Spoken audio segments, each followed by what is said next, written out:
Hanggang saan aabot ang 20 pesos mo? Eto na yata ang pinakamurang Kanto Fried Chicken na nakita ko. O mga taga-Tansa, nabalitaan nyo na ba itong sulit na Kanto Fried Chicken dito sa Tansa? Na sa halagang 20 pesos, may fried chicken ka na, naka-only gravy, at naka-only suka ka pa.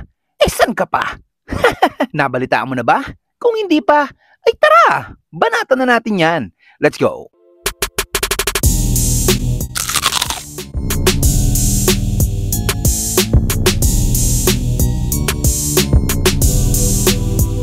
Ako po si Rene Policarpio, owner po ng Kapaps Fried Chicken. Located po tayo sa Sahod Ulan. Tapat po ng Onings Plaza at malapit po tayo sa ASI High School. At meron din po tayong branch sa General Trias, Sitio Elang, Barangay San Francisco, General Trias, Cavite. Malapit po sa Vista Mall, General Trias. Inimbitahan ko po kayo na subukan ng aming fried chicken na affordable at budget meal po. Maraming salamat po. Ngayong araw nga, nandito tayo sa KPFC o Kapaps Fried Chicken na matatagpuan sa Rimulya Drive, Barangay Sahod Ulan, Tansa, Cavite. Kahilera lang siya nitong Ashi School. Kung hindi nyo pa rin makita, waste nyo na lang ang AAJ Bigasan. Dadalhin na kayo dun. Nag-o-open pala sila dito ng 6 a.m. to 8 p.m. araw-araw. Papunta pala kami ng Indang nitong time na to. Nasulya pa namin, 20 pesos lang ang fried chicken, tapos medyo malalaki pa. Syempre hindi natin palalampasin yan. Sulit yan, Lods. Kaya napa-order na kami dito ng mga fried chicken nila. Meron silang 20 pesos at meron din naman silang 25 pesos na medyo malalaki ng konti. Eto na yata ang pinakamurang Kanto Fried Chicken na nakita ko. Isipin mo sa mahal na mga bilihin ngayon, may mga ganito pa pala. Pinakamalupit, fried chicken pa, naka-only gravy at naka-only suka pag dito ka kumain. Kaya naman kahit bago pa lang sila dito, binabalik-balikan sila ng mga suki nila dito. Lalo na yung mga nagtatrabaho sa EPSA. Ang main pala nila ay nasa Gentry. Sinabi naman ni Sir kanina, yung address. Sakto nga nung dating namin, naabutan namin si ate na pinapakyaw lahat ng kaluluto pa lang nila. At maganda dito mga Lods, hindi sila agad nagluluto ng madami. Yung tamang may pang-display lang. Kaya siguradong laging bagong luto ang chicken na makakain mo. At bago nila ihulog yung manok sa mantika, sinisigurado nilang nasa tamang init na para siguradong pantay-pantay ang luto at naka-timer na rin yan. O diba? Solid! At habang naghihintay nga kami, bigla pang may na-aksidente. Kawawa naman yung rider. Ingat-ingat mga boss, okay lang na dahan-dahan, makakarating din kayo sa pupuntahan nyo. Shoutout din pala kay Cristaban at tropang Grab at Food Panda dyan sa Arnaldo Highway. Sama na rin natin yung tropang Lalamove sa Binondo at yung mga tropang Greenville, especially kay Kulot. Isipin mo, ganun-ganun lang ay luto na kaagad. Nag-shoutout lang tayo bago pa maubos ang kwento ko. Tara,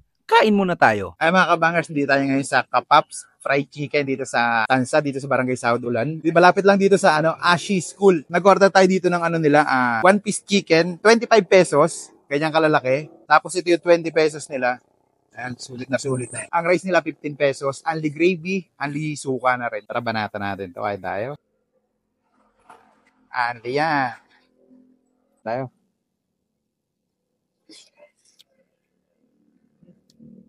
Sakto-sakto lang. May suka din pala silang sausawan dito kung nauumay ka sa gravy. Only din yan Grabe, 20 pesos. Sulit na sulit ka na dito. Sarap ng suka.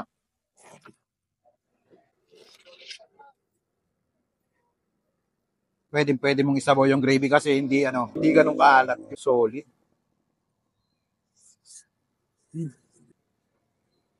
Sarap ng gravy. Gravy pa lang, pwede mo na isabaw.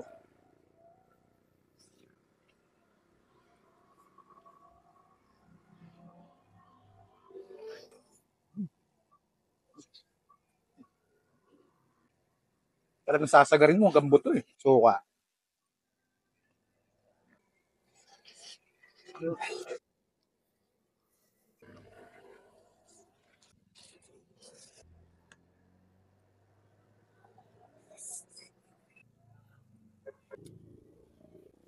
Simot to the bone. Solid manadots. Bis tayo na dito sa Kapaps Fried Chicken dito sa Tansa. Napaka-solid dito mga lods. Tirahan natin. Only gravy siya,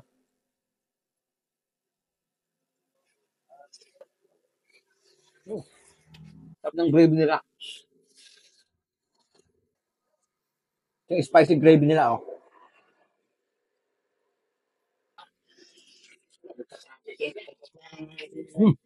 Sarap ng manok niya, hindi yung puro harina.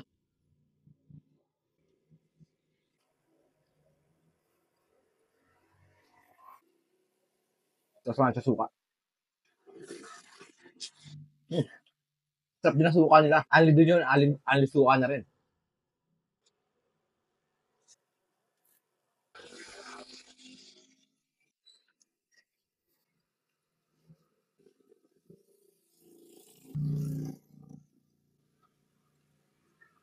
Simot hanggang buto.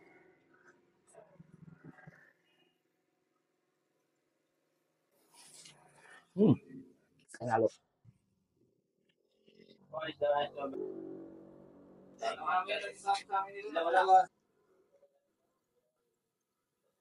Sarap ng gravy.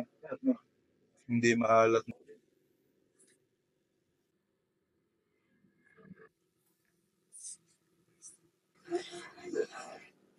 Sarap.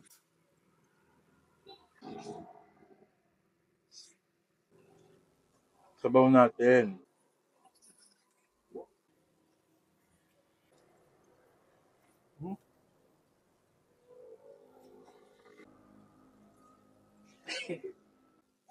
Napakasulit dito mga lods, kaya kung naghahanap ka ng budget-friendly na pupudripan dito sa Tansa, bisitahin mo na ang Kapaps Fried Chicken. Solid yan lods. O paano? Hanggang susunod nating food trip. Paalam!